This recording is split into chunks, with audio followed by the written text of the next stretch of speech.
Let's talk Well, about the upcoming Quebec elections this year in 2026. So the writ is expected to be dropped at the end of August, and it is going to be called for it to be either in mid or end of October of this year. mhm, It's literally months away. So a lot of things have happened just in the last few months, literally in Quebec politics. Okay. mhm. So the Quebec Liberals have a new leader now, Charles Milliard, whom I'm happy to say that I supported and I had the pleasure of voting for him last year when he was first running.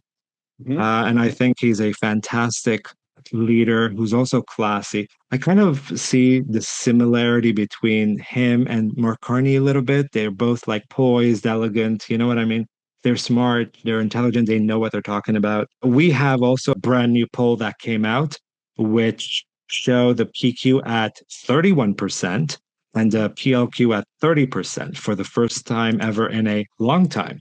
Mhm. And that hasn't happened in a while, compared to the polling in January showing that the Parti Québécois losing 3 points at 32%, while Mhm. Liberal Party of Quebec rising 6 points with Charles Milliard at its helm Mhm. to 26%. And now, fast forward like 2 months later, it's 31 versus 30. Mhm. So, and then the CAC went to fourth place, and the Conservative Party of Quebec is now in third place, oddly enough. So, what do you believe is attributing to these poll number shifts? And what do you foresee the issues to be in the upcoming election? My main take on the subject is the inconsistency of the Parti Québécois because as as you know and as I'm sure the viewers know, the CAC has been notoriously nationalistic with no referendum as part of their as part of their platform or as what they are as a party. So that went to their favor. Quebecers in general, from my point of view, have wanted nationalistic policies, but don't really want to talk about separation. Okay, so now with the meteoric fall of François Legault, now we have to think about him and his popularity bringing down the party with him to a certain degree of percentages, and that has also led to a shifting of the support that was on the CAC side from most of the population to that of the Parti Québécois. Does that mean that they're separatists? The answer is no. So now that we're seeing the new leaders of the Liberal Party take the helm, there's been a new shift, and that shift has also been coming from I would say good marketing, reminding Quebecers, do you want another referendum? Is this where the direction that we're going in? An understanding that a lot of Quebecers look at their vote as nationalistic and not necessarily as a sovereignist vote, and that is shifting the polls. And I think I'm going to Hmm. predict that those polls are going to shift even further for the Liberal Party. I think there's quite a few factors. Okay.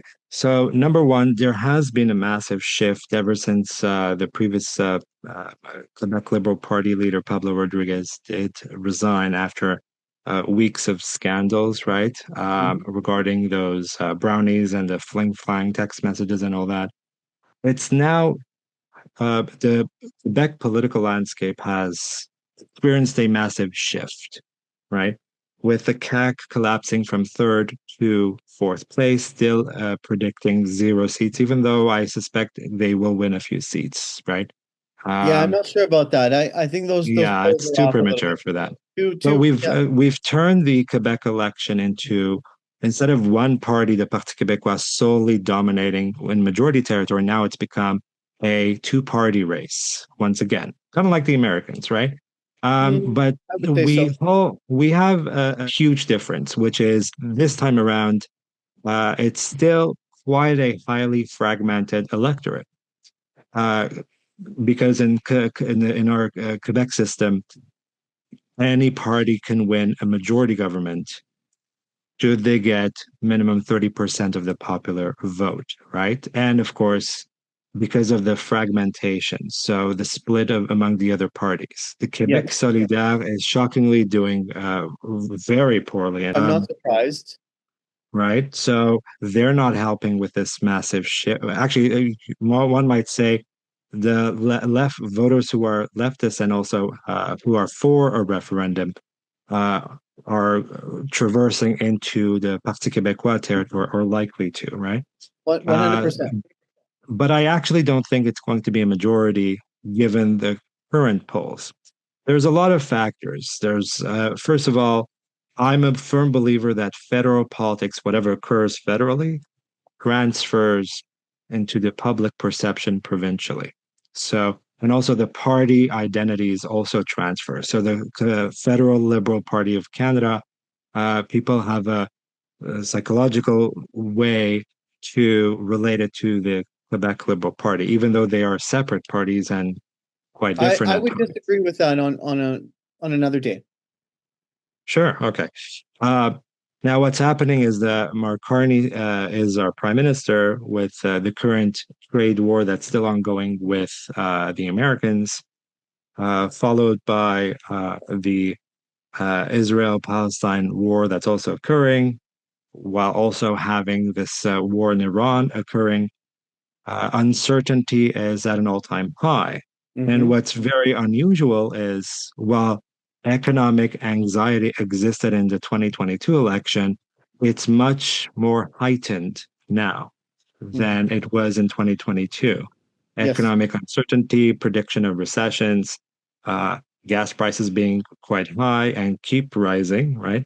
Hmm. As well as cost of living and affordability issues still surmounting exponentially, I would say, Yes. and still not being addressed by the François Legault government, by the way, in a much more successful method at all. It seems like they haven't even tried tackling it. They've had so many scandals.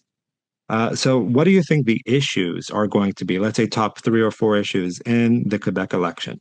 I'm very familiar with the healthcare situation in Quebec as it is part of my consultations, and I can tell you that there's a lot of room for improvement. And we've noticed that doing healthcare in Quebec is very complicated. We can't just bring up American doctors. We can't just bring over other Canadian trained professionals. It's just not that easy in Quebec. So, I mean, from our point of view, that's a solution that can be an overnight fix, but it's just not being done. So then the next question is, how is it deteriorating so badly if Quebec is one of the highest um, paying provincial jurisdictions when it comes to healthcare? So clearly there's a problem. And so that is front in mind right now for all Quebecers. Those waiting lines just don't go down. Then apart from that, clearly the American situation is weighing heavily on Quebecers because that's affecting manufacturing as we speak in Montreal especially. And so protecting those jobs is going to be a number one priority. And I don't think Quebecers are going to care who's going to help them out as long as they help them out. So we are looking at an aerospace industry that employs tens of thousands of people. And so far, I don't hear it. Have you heard anyone speak in that directly? I mean, that might be a federal issue because a lot of that is going to be in military procurement. But I mean, those jobs are being held with a thread. So I'm not sure if that's going to come up as the number two or the number three issue. Those are my thoughts on the surface. Those are the lowest Okay. lying fruit. Okay, so in my view, and it's already been the case in the last 2 years at least, uh, mainly being driven by François Legault as well as Paul Saint-Pierre Plamondon, the leader of the Parti Québécois. Um, it's going to be, as history keeps repeating itself in Quebec, almost every 10 to 13 years, I would say, independence, so referendum, number one. Okay. Interestingly, similarities occurring in Alberta, ironically, but at a much lesser minority rate. Um, I would say immigration is going to be at the forefront. And the reason being, it's because the Parti Québécois is going to differentiate themselves by promoting the notion of referendum even further with this notion of we need less people here, basically. Hmm. Sure. Um, Whereas the other parties will talk about specific numbers of people they're willing to accept, which I think is a little bit of a mistake because it becomes quite technocratic. People Yeah. don't like too much policy wonkiness, right? And I do think the cost of living, which is once again so far an ignored issue, uh, going to be at the forefront, even though politicians will try to talk about more like education and healthcare, right? Which is always at the top of people's minds, but like Mhm. it seems like all the parties seem to offer quite similar stances with regards to how to solve it. And whenever a party is in power, it doesn't usually get solved the way they're predicting, right?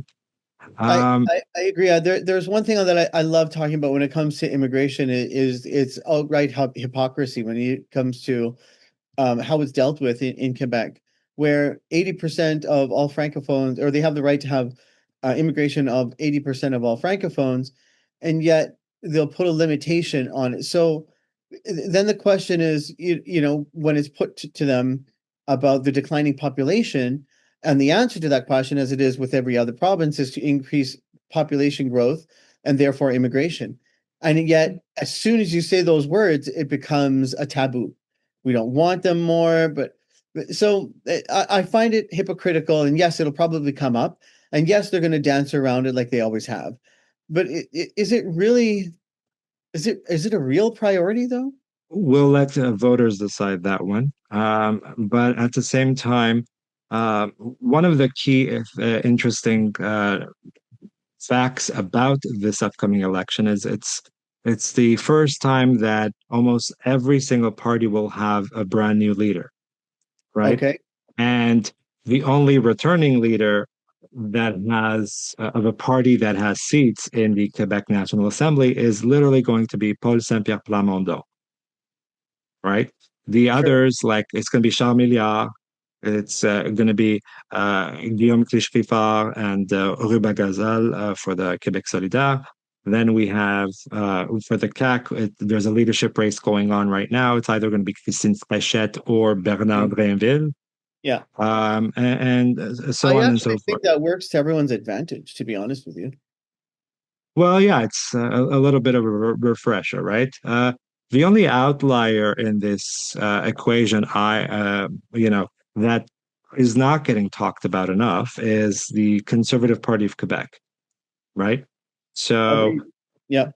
right. So we don't know, like last time they lost their momentum after the debate performances when Éric Duhem, their leader, who's still going to be the leader, um, promised to have a Trump-like wall built at the border of Quebec just to leave immigrants out. That was quite ridiculous thing to say. So people started comparing him to Trump and then losing interest, right? And Trump isn't liked in Quebec as much as he may be in the other provinces on top of that. So people forget that in politics, especially seniors do not like Trump in Quebec Mhm. from the majority that I've spoken to, anyhow.